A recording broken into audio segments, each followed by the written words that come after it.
Then we discuss about the thermal energy based electric power station. See, just we discussed about the different types of the sources used for the production of electrical energy. So here in this first topic, first point, we discuss about the thermal energy or utilization of thermal energy for the production of electrical energy. म्हणजे उष्णता ऊर्जेचा उपयोग करून आपण विद्युत ऊर्जा कशा पद्धतीने मिळवू शकतो त्याविषयी बघूया. In this the turbine is rotated using the steam. पहा ह्याच्यामध्ये नेमकं काय केलं जातंय तर स्टीमचा उपयोग करून वाफेचा उपयोग करून टर्बाइन जे आहेत ते फिरवले जातात. So water is heated in a boiler. आता स्टीम जनरेट कशी करणार, पाण्याला आपल्याला तापवावं लागेल, उष्णता द्यावी लागेल. So water is heated where it is heated in a boiler. तर ज्याच्यामध्ये पाणी उकळतो त्यालाच काय म्हणायचं, boiler. So using the thermal energy release due to the burning of a coal. पहा मग आता हे नेमकं पाण्याला जी उष्णता द्यायची उकळण्यासाठी कशी देणार आहे तर त्यासाठी आपण कोल जो आहे तो बर्न करणार, म्हणजे कोळसा जो आहे तो जाळणार आणि त्याच्या सहाय्याने जी उष्णता मिळेल त्याचा उपयोग करून पाणी तापवलं जाणार आहे.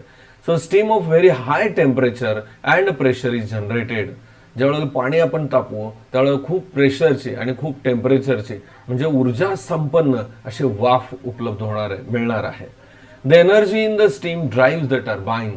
So this energy which is present in a steam, this forcefully applied on the turbine, and the turbine rotates. Thus the generator connected to the turbine rotates and the electrical energy is produced. बाकी mechanism आपल्या लक्षात आलं आता. म्हणजे ज्या वेळेला हे turbine rotate होईल त्यावेळेला ते टर्बाइन जनरेटरला जोडलेलं आहे. जनरेटरचं मॅग्नेट फिरेल आणि इलेक्ट्रिसिटी जनरेट होईल. The steam is converted back into the water and the water is recirculated to the boiler.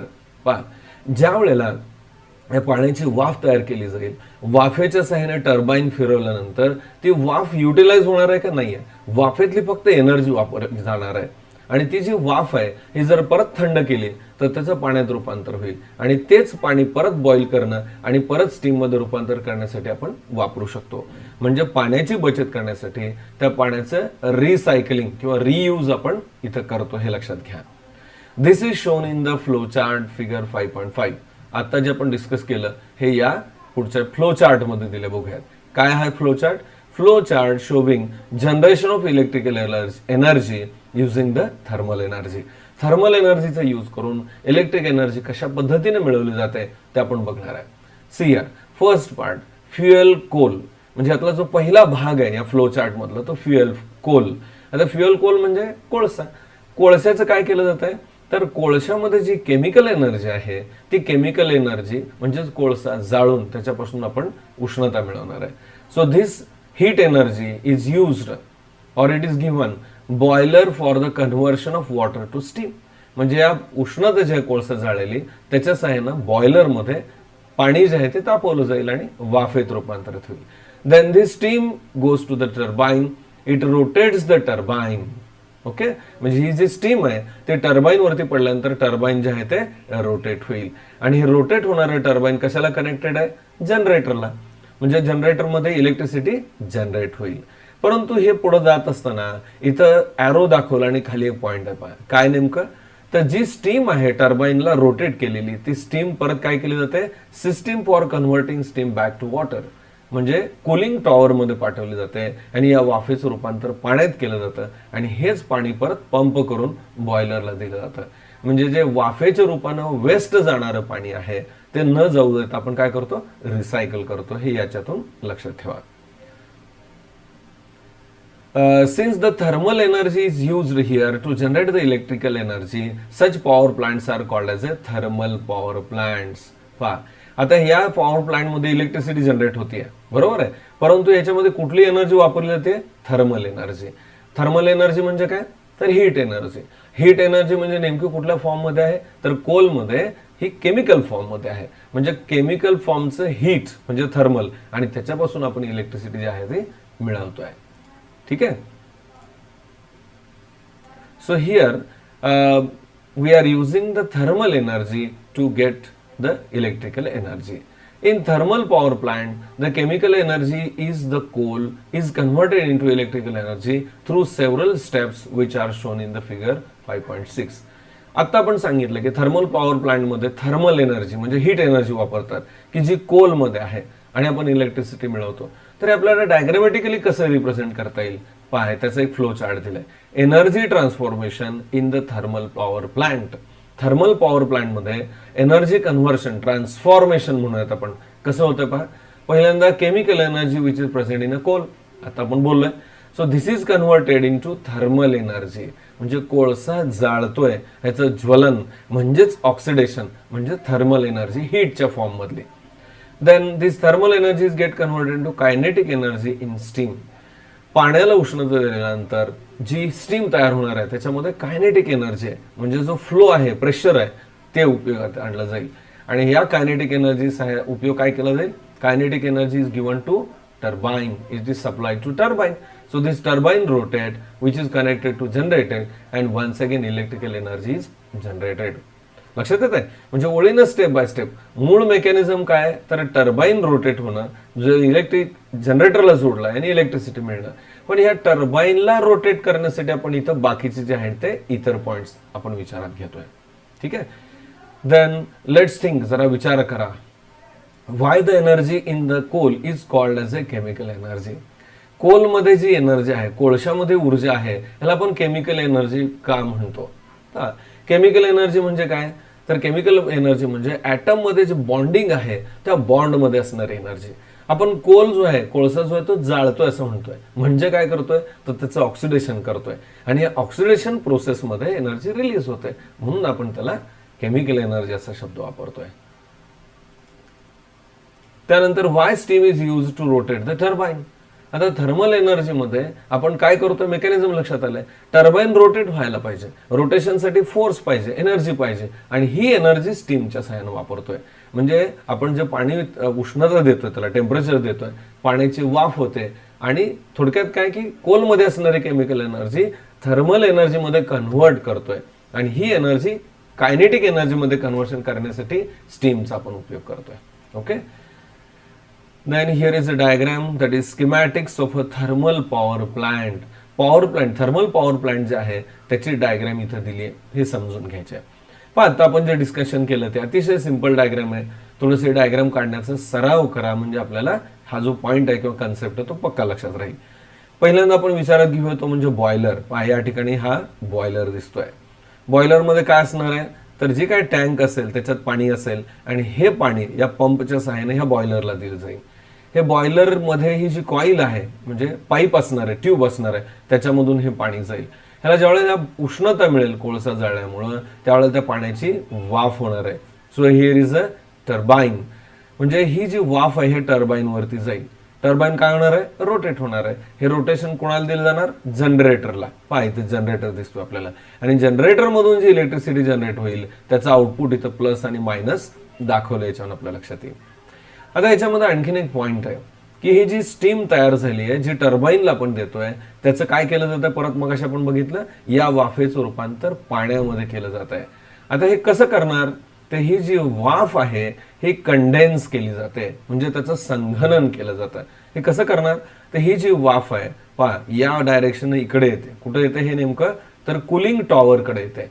Cooling टॉवरकडे म्हणजे काय, तर ही जी वाफ आहे ही परत पाण्याच्या संपर्कात आणली जाते, ती थंड केली जाते, आणि त्या वाफेचं रूपांतर पाण्यामध्ये होणार आहे. आणि हे जे वाफेचं रूपांतर पाण्यात झालंय हेच कूल्ड वॉटर हे परत पंप करून नंतर टँक मध्ये आणलं जाईल, आणि परत पंप करून इकडं बॉयलरकडे येणार आहे. लक्षात येते. आता याच्यामध्ये आणखीन एक गोष्ट आहे की ज्या वेळेला ही वाफ इकडे येईल, पाण्याच्या संपर्कात येईल किंवा थंड होईल, त्यावेळेला सर्वच्या सर्व वाफेचं रूपांतर पाण्यात होणार नाही, तर काही वाफ आणि हॉट एअर जे आहे, व्हेपर आणि हॉट एअर, ही याच्यातून बाहेर पडेल. लक्षात येत आहे. म्हणजे या कुलिंग टॉवर मधून वरच्या बाजूनं वाफ काही प्रमाणामध्ये आणि हॉट एअर ही बाहेर पडणार आहे. आणखीन एक गोष्ट आपल्या लक्षात घ्यायची आहे, ती अशी आहे की हे ज्यावेळेला आपण कोल किंवा कोळसा जाळतोय त्यावेळेला त्याच्यामधून काही गॅसेस बाहेर पडणार आहेत, कारण हे कंबशन प्रोसेस आहे, बरोबर आहे. तर हे जे गॅसेस आहेत हे इथून बाहेर पडणार आहे. So here is a stack. Stack म्हणजे चिमणी म्हणतो ना, जिथं कारखाने असतात, तुम्ही पाहिलं असेल त्या कारखान्याच्या वरच्या बाजूला उंचच्या उंच मनोऱ्यासारखी चिमणी असते आणि याच्यातून हे जे प्रदूषित करणारे वायू म्हणून आपण किंवा कंबशन नंतर बाहेर होणारे कार्बन डायऑक्साईड सारखे किंवा इतर काही वायू जे आहेत ते बाहेर पडतील. लक्षात येते. सो या पूर्ण डायग्राम मध्ये तुमच्या लक्षात आलं असेल की 2 टॉवर्स आहेत, 2 चिमण्या आहेत. हे एक आहे आणि ही दुसरी चिमणी आहे. हे जे आहे हे कंबशनसाठी किंवा त्याच्यातून बाहेर पडणारे वेस्टसाठीचं ही चिमणी आहे आणि दुसरी जी आहे ते कुलिंग टॉवरचे आहे. ठीक आहे. हा मेकॅनिझम मला वाटतं तुमच्या पूर्ण लक्षात आला असेल. If you see a thermal power station, you will observe 2 types of towers there. आता मी तुम्हाला सांगितलं की जेव्हा आपण थर्मल प्लांट पाहतो त्यावेळेला त्याच्यामध्ये 2 टॉवर्स दिसत आहेत. हा पहा, एक पहिला टॉवर आणि हा दुसरा टॉवर आहे. व्हॉट आर दे, हे काय आहेत आत्ताच आपण चर्चा केली. त्याच्यामध्ये कंबशन जे होत आहे त्याच्यातून बाहेर पडणाऱ्या गॅसेसचा टॉवर आहे आणि दुसरा जो आहे तो पाण्याला थंड करत असताना त्याच्यामधून वाफ आणि काही अंशामध्ये हॉट एअर बाहेर पडेल. If you observe the schematic of thermal power station in figure 5.7, you will get answer to this question. Already याचे आन्सर आपल्याला आता मिळाले. Compare the schematic of the thermal power station with the block diagram above and you will understand how the boiler, turbine, generator and the condenser are arranged in the power station. जर आता आपण पाहिले की मांडणी जी आहे स्केमॅटिक्सची मध्ये दाखवलेल्या वेगवेगळ्या घटकांची, तर याच्या आधारे वरचा फ्लो चार्ट आपल्याला समजू शकतो. After combustion of a fuel, here coal. आता आपण इथं फ्युएल म्हणून कशाचा उपयोग करतोय, तर फ्युएल म्हणून कोळशाचा उपयोग करतोय. In the boiler the emitted gases are released to the atmosphere through very high tower. आता ही जी चिमणी असते याची उंची खूप जास्त ठेवली जाते. का, तर याच्यामधून जे बाहेर पडणारे गॅसेस आहेत हे आपल्याला अपाय करू शकतात. म्हणून जर जास्त उंच हवेमध्ये ते सोडले तर तेवढा वाईट परिणाम आपल्याला होणार नाही किंवा प्रदूषणाचं प्रमाण कमी करण्यासाठी याची उंची जास्त असते. Once the turbine is rotated using the steam at high temperature and high pressure, steam temperature and pressure decreases. पहा, ज्या वेळेला वाफ तयार केली टर्बाईन ह्याच्यामध्ये बॉयलरमध्ये, ही वाफ टर्बाईनला रोटेट करते. ज्या वेळेला रोटेट करेल त्यावेळेला त्या स्टीम मधली एनर्जी कमी झालेली असणार आहे. बरोबर आहे का, तर ती एनर्जी युटिलाइज झाली ना टर्बाईनच्या रोटेशनसाठी. मग नंतर ही जी वाफ आहे ती एनर्जी कमी असणार आहे, म्हणून त्याचं रूपांतर पाण्यामध्ये करून रिसायकल आपण करू शकतो. So this steam is converted back to water by taking out heat from it.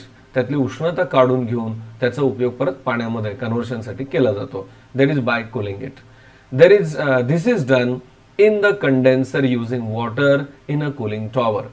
आता ही जी वाफ आहे ही थंड कशाने करतात, तर काही नाही, त्यासाठी परत पाण्याचा उपयोग केला जातो. म्हणजे वाफ ज्यावेळेला थंड पाण्याच्या संपर्कात येईल त्यावेळेला त्याचं रूपांतर परत पाण्यामध्ये होईल.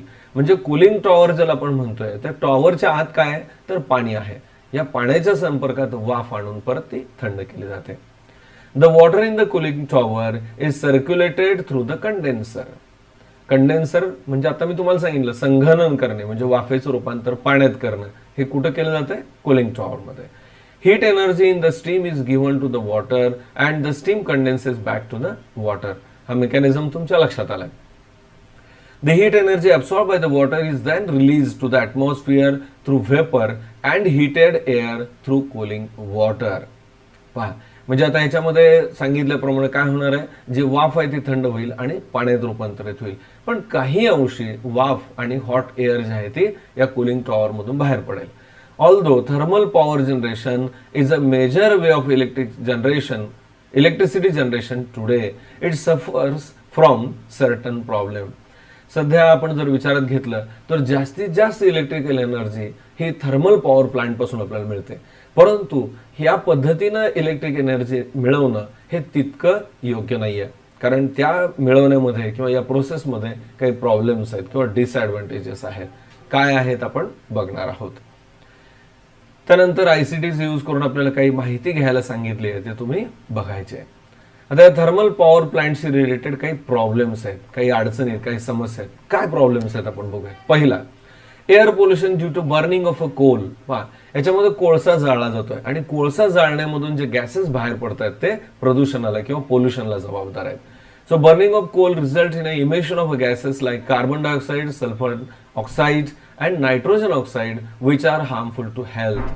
पहा, जसं आपण म्हणतो की धूम्रपान करणं किंवा व्यसन करणं याच्यामधून जे गॅसेस बाहेर पडतात ते अपायकारक आहेत इतरांसाठी, तसं या थर्मल पॉवर प्लांट मधून सुद्धा जे गॅसेस बाहेर पडतात कार्बन डायऑक्साईड सारखे किंवा सल्फर ऑक्साईड किंवा नायट्रोजन ऑक्साईड, हे गॅसेस जे आहेत ते लोकांसाठी अपायकारक आहेत. हा मोठा प्रॉब्लेम किंवा मोठी समस्या या थर्मल पॉवर प्लांटची आहे. सेकंड पहा काय ते, along with the emission of gases due to burning of coal, soot particles are also released into the environment. आता याच्यामध्ये एक शब्द वापरलाय सूट पार्टिकल.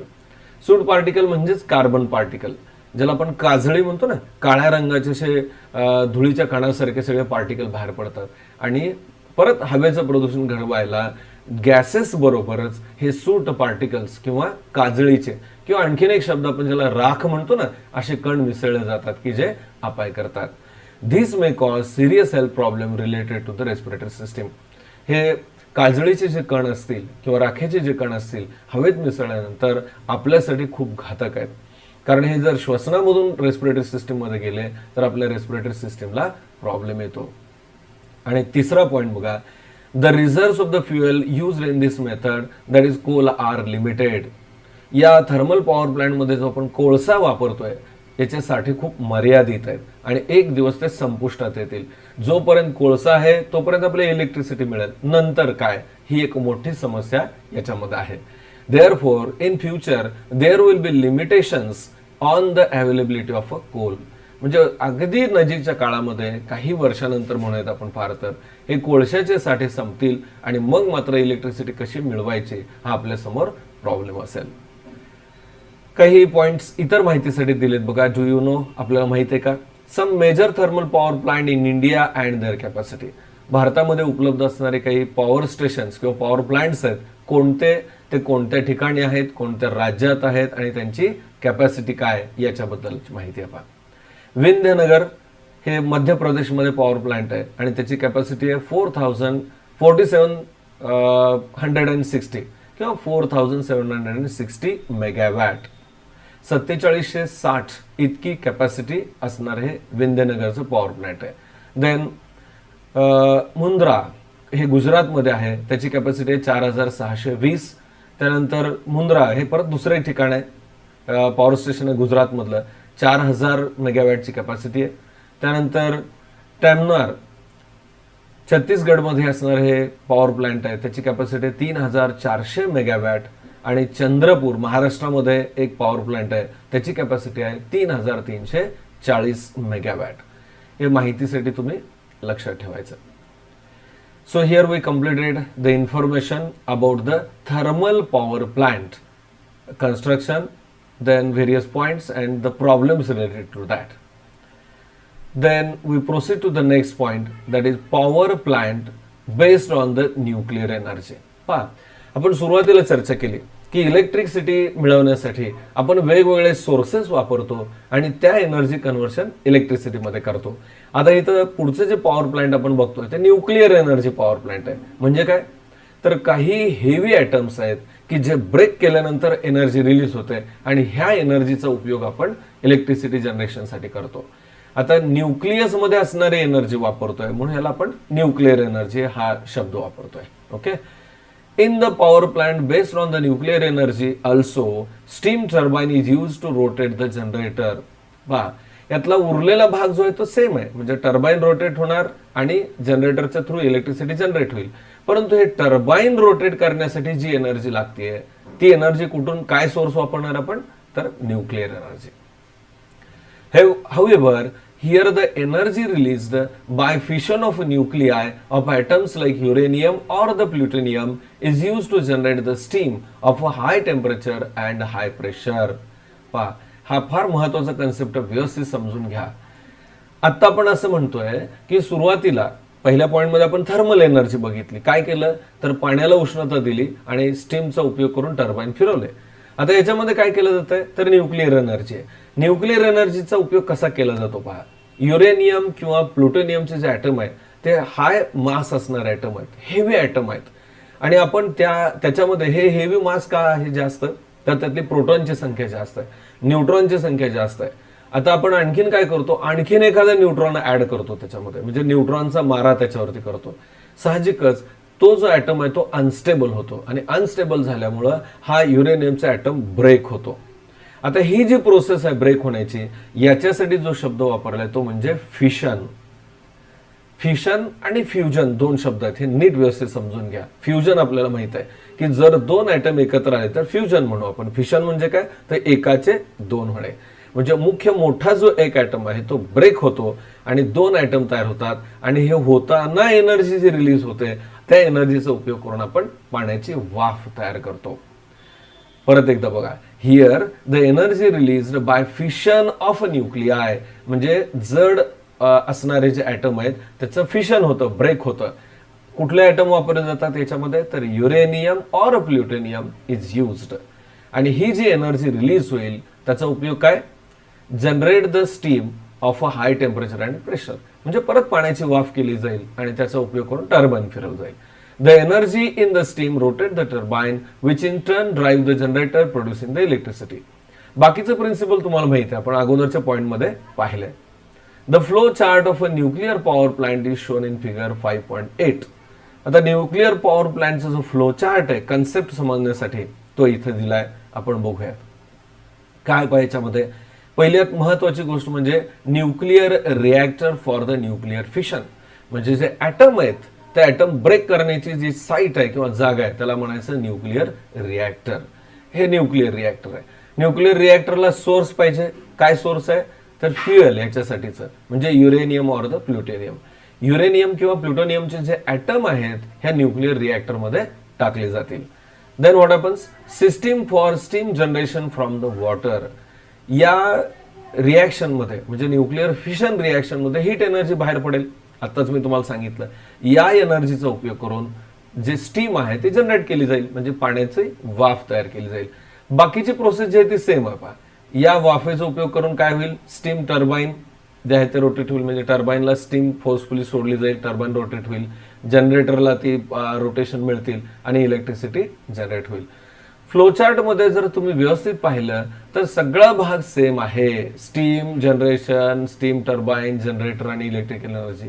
काय बदल झाला याच्यात, तर ही स्टीम जनरेट करण्यासाठी थर्मलच्या ऐवजी न्यूक्लियर फिशन हे सुरुवातीचा पार्ट आहे. लक्षात येत आहे, म्हणजे बाकी पार्ट जो आहे, जर पहिला कन्सेप्ट आपला क्लिअर असेल थर्मल पॉवर प्लांटचा, तर न्यूक्लिअर पॉवर प्लांट आपल्याला लक्षात ठेवायला नक्की सोपं जाणार आहे. आता याच्यामध्ये पण काय केलं पहा, हे स्टीम जे आहे टर्बाइनला दिली आणि परत त्याच्या सहाय्याने रोटेशन मिळवलं, जनरेटरला मुवमेंट दिली, पण ही स्टीम परत कूल करून त्याच्यापासून पाणी मिळवलं जाते. So system for conversion of steam back into the water. तुमच्या लक्षात असेल की कूलिंग टॉवर मध्ये या पाण्याच्या वाफेचं रूपांतर परत पाण्यात केलं जाईल आणि हेच पाणी पंप करून परत वाफ निर्मितीसाठी वापरलं जाईल. म्हणजे ही जी प्रोसेस आहे ही पाण्याचं रियूज करण्याची आहे. ठीक आहे. So this is all about nuclear power plant flow chart और the diagram. Thus here the nuclear energy is converted into thermal energy. पाहतायत काय झालं, मी आताच बोललो की थर्मल एनर्जीच आपण वापरणार आहे, पण थर्मल एनर्जी पहिल्या थर्मल पॉवर प्लांट मध्ये कोल मधली होती, तर याच्यामध्ये न्यूक्लियर एनर्जी वापरली युरेनियम मधली. So thermal energy is converted into kinetic energy of the steam. Then this kinetic energy of a steam is converted into kinetic energy of a turbine. म्हणजे वाफेमध्ये जे असणारी कायनेटिक ऊर्जा आहे, गतिज ऊर्जा ज्याला आपण म्हणतो, त्याचा उपयोग करून काय होणार आहे की टर्बाइन जे आहे ते रोटेट होईल. And finally the kinetic energy of a turbine is converted into electrical energy. शेवटी ही जी गतिज ऊर्जा आहे टर्बाइनची ती जनरेटरला जाईल आणि जनरेटरच्या सहाय्याने इलेक्ट्रिसिटी एनर्जी किंवा इलेक्ट्रिसिटी जी आहे ती जनरेट होईल. The step by step transformation of energy is shown in figure 5.5. आता या ज्या स्टेप्स आहेत हे कळण्यासाठी आपल्याला सोप्या पद्धतीनं फ्लो चार्ट मध्ये दिले. पहा, energy transformation in nuclear power plant. Nuclear power plant मध्ये एनर्जी कन्व्हर्शन स्टेप कसे होतात ते बघणार आपण. पहिल्यांदा जो युरेनियम ॲटम आहे याच्यात एनर्जी कोणती आहे, न्यूक्लियर एनर्जी आहे. Then this is converted into thermal energy. म्हणजे हा ॲटम ब्रेक केला, त्याच्या ब्रेकिंग मध्ये हीट एनर्जी बाहेर पडेल, तीच थर्मल एनर्जी. ह्याचा उपयोग करून काय केलं, देन कायनेटिक एनर्जी. म्हणजे काय, तर पाण्याची वाफ करणं, फोर्स क्रिएट करणं. This kinetic energy of a steam is use to rotate the turbine and this turbine rotate the magnet in the generator and electrical energy is generated. ठीक आहे. Then how does the nuclear fission takes place. आता nuclear फिशनची जी reaction आहे ती कशा पद्धतीने होते त्याविषयीची माहिती आपण बघणार आहे. ऍक्च्युअली मित्रांनो लक्षात घ्या, मी मगाशी बोललो की युरेनियमचा ॲटम जो आहे तो जड आहे. आता युरेनियम 235 हा ॲटम वापरतात. ह्या ॲटम मध्ये ऑलरेडी न्यूट्रॉनची संख्या जास्त आहे, त्याच्यामध्ये आणखीन काही न्यूट्रॉनचा मारा करतात आणि न्यूट्रॉनची संख्या वाढल्यामुळं तो ॲटम अनस्टेबल होतो.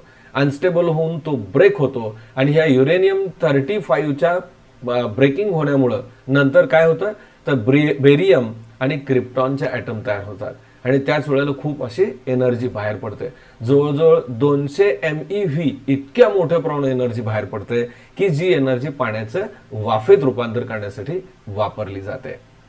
बघूयात आपण ही जी इन्फॉर्मेशन आहे न्यूक्लिअर फिशन कसं घडतं हे आपण नेक्स्ट पॅरेग्राफ मध्ये बघणार आहे. इथं when neutron is bombarded on atom of uranium 235, it absorbs the neutron and convert into its isotope, that is uranium 236. पहा, ज्या वेळेला युरेनियम 235 ॲटम वरती न्यूट्रॉनची बंबार्डमेंट करतो आपण, न्यूट्रॉन त्याचा मारा करतो त्याच्यावरती, तर तो न्यूट्रॉन ऍब्सॉर्ब केला जातो आणि युरेनियम 235चं आयसोटोप तयार होतोय. आयसोटोप म्हणजे काय आपण मागं माहिती पाहिली आहे, बरोबर आहे. त्याचं दुसरं रूप असणार आहे. म्हणजे युरेनियम 235चं कन्व्हर्शन कशामध्ये होणार आहे, न्यूट्रॉन ऍड झाल्यामुळं 235च्या ऐवजी 236 मध्ये. हा ॲटम जो आहे तो अनस्टेबल आहे. म्हणजे लगेच पुढे काय होतं पहा, this uranium 236 being extremely unstable and it converts into atoms that is barium and krypton.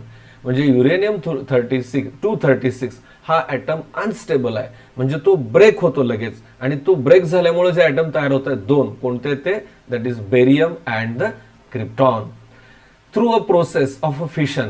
आता हे जे ब्रेकिंग घडतंय ह्याला काय नाव आहे, फिशन. मग असे बोललो फ्युजन म्हणजे युनियन, दोन ॲटम एकत्र येणे. इथं एकच ॲटम म्हणजे युरेनियम 236 हा ब्रेक होतो आणि त्याच्यापासून बेरियम आणि क्रिप्टॉन तयार होत आहे.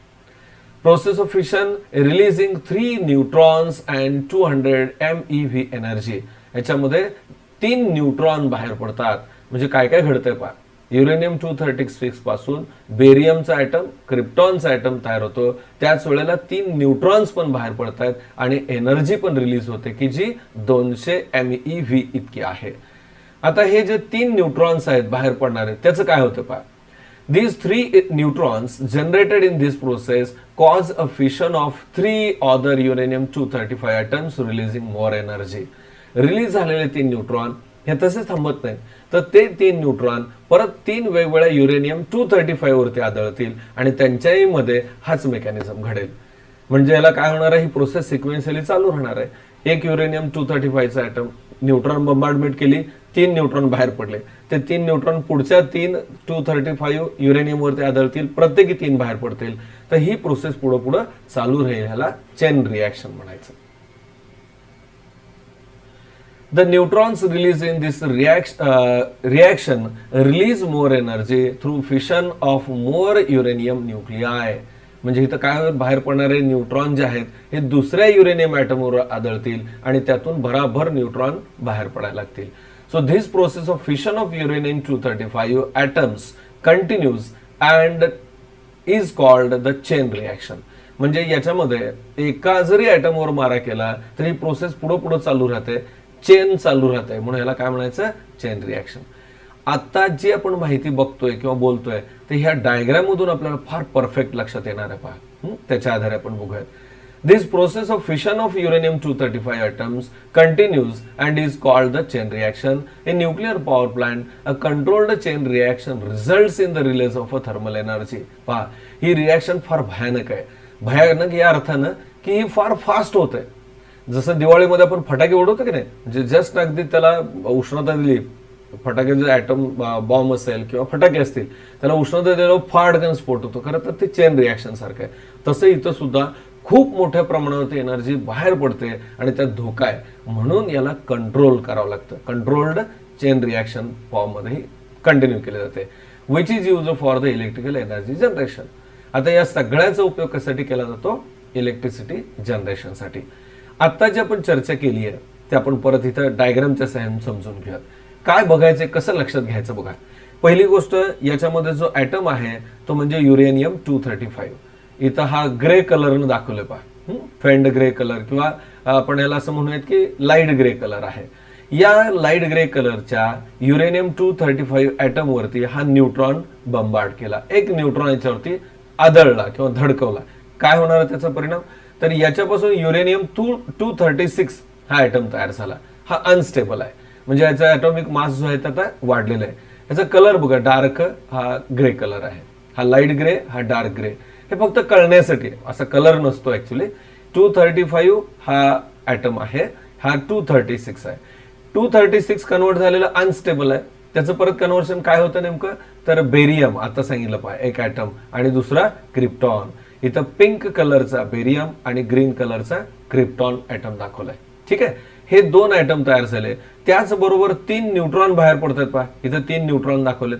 सुरुवातीला 1 न्यूट्रॉनचा मारा केला, पण बाहेर पडताना किती पडले? 3 न्यूट्रॉन.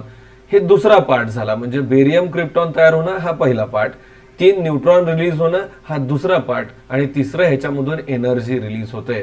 मग सांगितले ना, जवळजवळ 200 MeV इतकी एनर्जी रिलीज होते. आपल्या दृष्टीनं सगळ्यात महत्वाचा हा तिसरा पार्ट आहे, म्हणजे ही जी एनर्जी बाहेर पडते हीच एनर्जी आपण पाण्याच्या वाफ करण्यासाठी वापरणार आहे.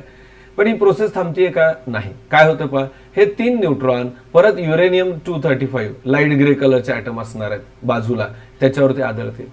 तिथं काय होणार आहे? परत 1 न्यूट्रॉन ऍड झाल्यामुळे ह्याच्या जे आहे ते युरेनियम 236 तयार होईल, डार्क ग्रे कलर. हे पहा, ह्याच्यापासून हा, त्यानंतर इथं हा, हे कन्वर्ट झाले. हे थांबणार आहे का? नाही. परत त्याच्यापासून प्रत्येकी बेरियम क्रिप्टॉन तयार झाले, प्रत्येकी 3 ठिकाणी झालेले. परत 3 न्यूट्रॉन बाहेर पडले इथं प्रत्येक ठिकाणी, आणि प्रत्येक वेळेला इथल्यासारखीच एनर्जी पण रिलीज होतीये. मग ही पण एनर्जी उष्णता मिळवण्यासाठी उपयोग येईल. ही रिॲक्शन थांबणार आहे का? नाही. परत हे 3 न्यूट्रॉन पुढच्या युरेनियम 235 वरती आदळतील, म्हणजे ही प्रोसेस अशीच चालू राहील, शृंखला, चेन, म्हणून याला चेन रिॲक्शन म्हणायचं. मला वाटतं हा कन्सेप्ट तुम्हाला नक्की कळाला असेल. इंटरनेटवरती आपल्याला काही माहिती मिळवायला सांगितली. पहा, complete the following table for the some important nuclear power plants in India. त्याच्यामध्ये हा जो चार्ट आहे तुम्ही माहिती मिळवा, नेटवरती बघा आणि पूर्ण करा. न्यूक्लिअर पॉवर प्लांटची जी स्कीमॅटिक स्ट्रक्चर आहे ते पुढे दिलंय. डायग्राम आपण त्याच्याशी रिलेटेड बघूयात. Schematic of nuclear power plant. काय काय लक्षात येतं मित्रांनो याच्यामध्ये? पहा, न्यूक्लिअर रिॲक्टर, हे न्यूक्लिअर रिॲक्टर आहे. म्हणजे काय होणार आहे? तर जे काही युरेनियम 235 वगैरे मटेरियल आपण घेऊ ते याच्यामध्ये असणार आहे, आणि त्याची फिशन रिॲक्शन होऊन एनर्जी रिलीज होईल. सगळ्यात महत्वाचं, ही रिॲक्शन कंट्रोल करण्यासाठी इथं कंट्रोल पॉड्स आहेत. ओके, आता याच्यामध्ये काय होतं पहा, हे मूळ जे आहे ते वॉटर टँक आहे, बॉयलर आहे. या बॉयलरमध्ये असणार आहे पाणी. हे जे पाणी आहे ते पंप करून या न्यूक्लिअर रिॲक्टरमध्ये आणलं जाईल. ही रिॲक्शन झाल्यानंतर जी एनर्जी रिलीज होतीये त्या एनर्जीचा उपयोग करून ह्या पाण्याची वाफ होईल. बरोबर आहे. So this steam having energy, it is passed into the boiler. म्हणजे ऍक्च्युअली जी एनर्जी आहे ही एनर्जी बॉयलरला मिळेल, आणि हे जे पाणी आहे त्याची वाफ तयार होईल. So this steam is pass toward the turbine. म्हणजे जी पाण्याची वाफ असेल ती टर्बाईनकडे येईल. वाफेच्या प्रेशरमुळे हे टर्बाईन रोटेट होईल. टर्बाईन कनेक्ट केलेलं आहे जनरेटरला, आणि जनरेटर मधून इलेक्ट्रिक एनर्जी जनरेट होईल. परत मगाशी सांगितल्याप्रमाणे ही जी वाफ असेल ह्याचं कंडेन्सेशन केलं जाईल कंडेन्सरमध्ये. हे जे युनिट आहे ह्याला काय म्हणायचं? कंडेन्सर. आणि हे कंडेन्सेशनचं काम जे आहे ते कशा पद्धतीने केलं जाईल? परत इकडे कुलिंग टॉवर असेल. कुलिंग टॉवर मध्ये ही वाफ जी आहे ती पाठवली जाईल. याच्यात असणाऱ्या थंड पाण्यामुळं या पाण्याची जी वाफ आहे त्याचं परत पाण्यात रूपांतर होईल, आणि हे इकडे आणलं जाईल. हेच पाणी पंप करून परत बॉयलरमध्ये आणलं जाईल, आणि बॉयलरमध्ये हीट करून ते वापरलं जाईल. आता याच्यात एक मेकॅनिझम तुमच्या लक्षात येतो का पहा, हे जरी इथं बॉयलर असला तरी ही उष्णता किंवा एनर्जी जी आहे ती डायरेक्ट इथं आपण जनरेट करत नाही. तर या बॉयलर मधलं असणारं पाणी जे आहे ते इकडं आणलं जातं, आणि या उष्णता जी निर्माण होईल या न्यूक्लिअर रिॲक्शन मध्ये त्याचा उपयोग करून ते हीट करून पुढे पाठवलं जाईल. या पद्धतीनं पूर्ण जी प्रोसेस आहे न्यूक्लिअर रिॲक्शनचा उपयोग करून थर्मल एनर्जी मिळवणं आणि थर्मल एनर्जीचं कन्व्हर्शन इलेक्ट्रिकल एनर्जीमध्ये करणं हे होतंय. आपण ह्याची माहिती थोडक्यात दिली आहे ते बघूयात. A nuclear power plant does not use fossil fuel like coal. आता आपण पाहतोय की न्यूक्लिअर एनर्जी वापरतोय, म्हणजे जे पहिल्या पॉईंटमध्ये आपण पाहिलं होतं थर्मल पॉवर प्लांटमध्ये कोल वापरला जातोय आणि कोल वापरण्याचे काही तोटे होते. पोल्युशन होणं आपण पाहिलं होतं, किंवा काजळी बाहेर पडणं, सूट ज्याला म्हणतो ना आपण, त्यामुळे प्रदूषण होतं. तर तो प्रॉब्लेम आता याच्यामध्ये येणार नाही. So therefore problems like air pollution do not arise. Air पोल्युशनवरती आपण याच्यामुळे कंट्रोल मिळवलं. Also if sufficient nuclear fuel is available this can be a good source of electrical energy. जर भरपूर प्रमाणामध्ये आपल्याकडे युरेनियम असेल, म्हणजे न्यूक्लिअर एनर्जी सोर्स अवेलेबल असेल, तर भरपूर प्रमाणावर आपण इलेक्ट्रिसिटी मिळवू शकतो. However, there are few problems associated with a nuclear power generation. पहा, प्रत्येक गोष्टीचे जसे फायदे आहेत तसे तोटे पण आहेत. हे न्यूक्लिअर पॉवर प्लांट जरी चांगला आहे असं म्हणत असलो थर्मल पॉवर प्लांट पेक्षा, तरी सुद्धा त्याचेही काही प्रॉब्लेम आहेत. काय प्रॉब्लेम आहेत आपण बघूयात. The products after the fission of a nuclear fuel are also radioactive and emit harmful radiations. पहा, हे जे जड ॲटम आहेत युरेनियम 235 हे घातक आहेत, कारण त्याच्यामधून रेडिएशन्स बाहेर पडतात. आपण त्याचे युटिलायझेशन केल्यानंतर जे बेरियम आणि क्रिप्टॉन ॲटम तयार होणार आहेत हे पण रेडिओ ॲक्टिव्ह आहेत. त्याच्यातून रेडिएशन्स बाहेर पडत आहेत की जे रेडिएशन्स आपल्यासाठी खूप घातक आहेत किंवा हानिकारक आहेत. The products are called as a nuclear waste. यालाच नाव काय दिलेलं आहे, nuclear waste. How do dispose the nuclear waste safely is a big challenge before the scientist. शास्त्रज्ञांच्या दृष्टीनं हे जे वेस्ट प्रॉडक्ट आहेत न्यूक्लिअर वेस्ट, हे कशा पद्धतीनं नष्ट करायचे किंवा त्यांचं विघटन करायचं, हे याबद्दलची खूप मोठी समस्या आहे. दुसरा प्रॉब्लेम काय पहा, an accident in the nuclear power plant can be very fatal. काही कारणानं या न्यूक्लिअर पॉवर प्लांटमध्ये जर ॲक्सिडेंट झाला तर तो खूप घातक आहे, म्हणजे प्राणघातक आहे. फॅटल म्हणजे प्राणघातक आहे. This is because the accident may result in the release of very harmful radiations. हा जास्त घातक आहे. तर यामध्ये जर काही कारणानं ॲक्सिडेंट झाला तर जे रेडिएशन्स बाहेर पडतात हे रेडिएशन्स खूप अपायकारक आहेत. आता काही जणांच्या मनामध्ये लगे प्रश्न आला असेल की रेडिएशन्स अपायकारक कसे आहेत. तर हे जे रेडिएशन्स आहेत हे आपल्या शरीरामध्ये आत जातात आणि सेलच्या न्यूक्लियसवरती परिणाम करतात. सेलच्या न्यूक्लियसमध्ये असणारे DNA किंवा आतमध्ये असणारे जे जीन्स आहेत त्याच्यावर परिणाम करतात आणि जेनेटिक डिस्टर्बन्सेस किंवा जेनेटिक प्रॉब्लेम डिसऑर्डर्स याच्यामधून क्रिएट होऊ शकतात. म्हणून हे खूप घातक आहेत. म्हणजे त्याच व्यक्तीला नाही तर तिथून पुढच्या येणाऱ्या पिढ्या ते घातक ठरू शकतात. म्हणून याची घातकता ही जास्त आहे. तर या पॉईंट बरोबर सेकंड जो आपला पॉईंट होता एक्सप्लेनेशनचा, म्हणजे पॉवर प्लांटचा, न्यूक्लिअर पॉवर प्लांट और the energy production by using the nuclear energy, हा आपला पूर्ण झाला. ठीक आहे मित्रांनो, धन्यवाद.